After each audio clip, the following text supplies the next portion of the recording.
Ce vendredi 14 juillet, Benjamin Mendy a été jugé non coupable de viol et de tentative de viol par le tribunal de Chester au Royaume-Uni.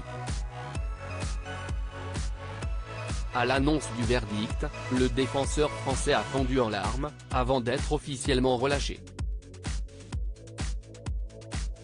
Il a connu des affiches de Ligue des Champions, et même une finale de Coupe du Monde, mais Benjamin Mendy jouait gros en ce 14 juillet.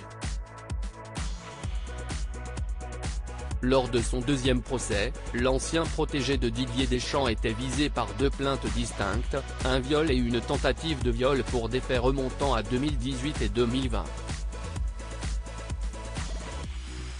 Deux accusations pour lesquelles le latéral gauche s'est fermement défendu afin de pouvoir recommencer à construire sa vie, comme l'a souligné son avocate, Jenny Wiltshire.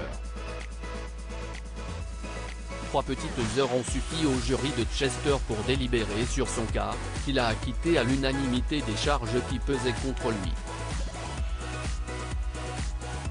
À l'annonce du verdict, l'ex-Marseillais a fondu en larmes en apprenant cette décision, 5 mois après une première victoire. Des verdicts corrects pour Benjamin Mendy. Quelques minutes après cette annonce, son avocate, responsable de la grande criminalité chez Hickman & Rose, s'est exprimée au nom de l'international tricolore. Benjamin Mendy souhaite remercier les membres du jury de s'être concentrés sur les preuves dans ce procès, plutôt que sur les rumeurs et les insinuations qui ont suivi cette affaire depuis le début, a-t-elle déclaré, citée par le Manchester Evening News. Si est la deuxième fois que Mendy est jugé et déclaré non coupable par un jury. Il se réjouit que les deux jurys aient rendu des verdicts corrects. Avant de poursuivre, cela fait presque 3 ans que la police a commencé à enquêter sur cette affaire.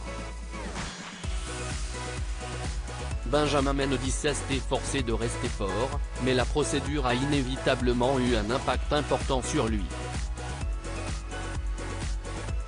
Il remercie tous ceux qui l'ont soutenu tout au long de cette épreuve et demande à présent à ce que son intimité soit respectée afin qu'il puisse commencer à reconstruire sa vie. Un nouveau terrain s'ouvre désormais devant le champion du monde 2018.